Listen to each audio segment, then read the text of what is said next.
주위를 둘러보면 사방으로 힘든 일 뿐이지만 믿음의 눈을 들면 하나님의 돕는 손길을 경험합니다. 성경 통독을 돕는 바이블 가이드입니다.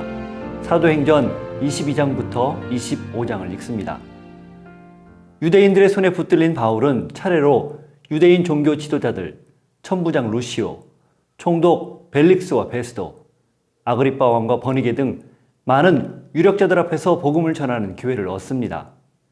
이 과정에서 유대인들은 바울을 죽이려고 끈질기게 물고 늘어지지만 총독을 비롯한 유력자들은 로마법에 저촉되지 않은 바울을 처벌하지 못합니다. 그리고 마침내 바울은 자신이 그토록 바라던 로마로 가기 위해 가이사 앞에서 재판을 받을 수 있도록 상소합니다. 바울은 천부장의 허락으로 무리들 앞에서 자신을 변론합니다. 21장에서 헬라어로 천부장의 주의를 끌었다면 이번엔 유대인이 흔히 사용한 언어인 아람어, 히브리 말로 유대인 군중의 주의를 집중시킵니다. 그리고 자신이 길리기아 다소 출신이고 가말리알의 문화생이었으며 율법에 정통하고 열심히 있는 자라고 운을 뗀 후 다메섹으로 가는 도중 주님을 만나 이방인을 위한 사도로 부름받았음을 차례로 설명합니다. 바울의 말을 더 이상 듣고 싶지 않았던 유대인들이 바울을 죽이라 거세게 요구하자 천부장은 바울을 영내로 들여보내 채찍질하고 신문하도록 조치합니다.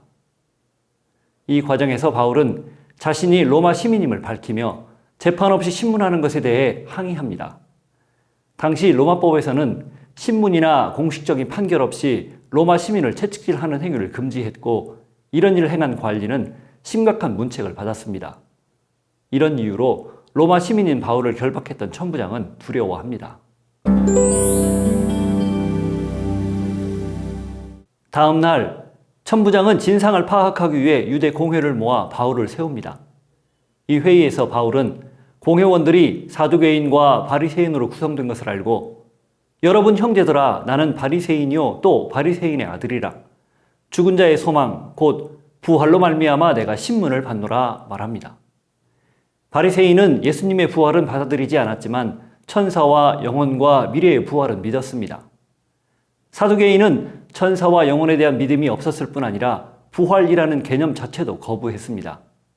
이를 방증하듯 구절을 보면 바리새인들은 영혼이나 천사가 바울을 찾아왔을 수도 있다고 인정했지만 사두개인들은 이런 가능성을 완전히 일축합니다. 그 결과 부활 문제로 서로 나누어 다투고 회의는 깨집니다. 그날 밤 주께서 바울 곁에 서서 말씀합니다. 담대하라. 내가 예루살렘에서 나의 일을 증언한 것 같이 로마에서도 증언하여야 하리라. 사명을 가진 사도에게 주님이 직접 나타나 격려하고 위로하는 장면입니다. 유대인들 사이에는 바울을 죽이기 전에는 먹지도 마시지도 않겠다고 동맹하는 사람들이 결성되어 대제사장들과 장로들을 찾아갑니다. 이들과 더불어 사두개인들은 바울을 가장 반대하는 자들이었습니다. 그러나 바울을 은밀히 죽이기로 작정한 일이 천부장에게 알려지고 천부장은 보병 200명과 기병 70명, 창병 200명을 호위대로 삼아 바울을 총독 벨릭스에게 보냅니다.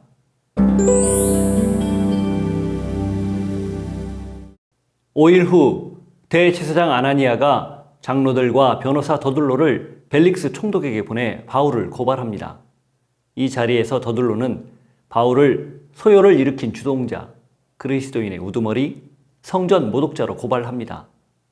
로마인에게 첫 번째 혐의는 로마의 체제와 평화를 위협하는 선동죄나 다름없는 가장 심각한 것이었습니다. 바울은 두 번째 혐의는 기꺼이 받아들였지만 다른 두 개는 단호하게 거부합니다. 천부장 루시아의 말대로 바울이 재판을 받는 것은 로마법을 어겨서가 아니라 유대인들의 율법 문제 때문이라는 게 또 밝혀진 것입니다. 수일 후 벨릭스가 그의 아내 드루실라와 함께 그리스도 예수를 믿는 도를 듣지만 바울에게서 돈을 받을 빌미로 삼을 뿐이었습니다. 이런 상태로 바울은 베스도가 후임으로 올 때까지 2년 동안 구류됩니다.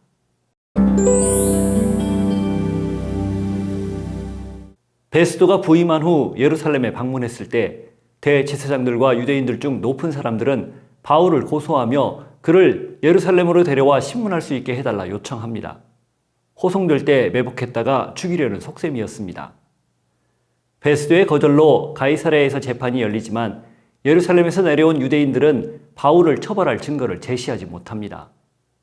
베스도가 유대인들의 환심을 사고자 바울더러 예루살렘으로 올라가 재판을 받을지 묻는데 바울은 로마 시민들에게 주어진 권리를 내세워 가이사 앞에서 재판을 받겠다고 상소합니다.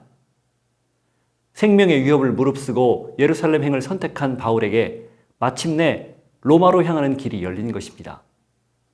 당시 가이사는 네로였습니다. 네로의 처음 5년간의 통치는 비교적 평화로웠지만 이후 그의 행동은 잔인하고 비이성적으로 변했다는 건 역사를 통해 알 수 있습니다.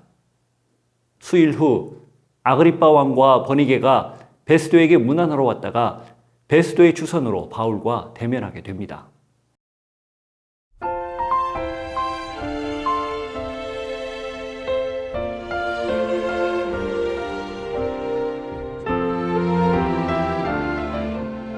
주님으로부터 받은 사명을 위해 최선을 다했지만 지치고 힘들어 포기하고 싶을 때가 종종 있습니다.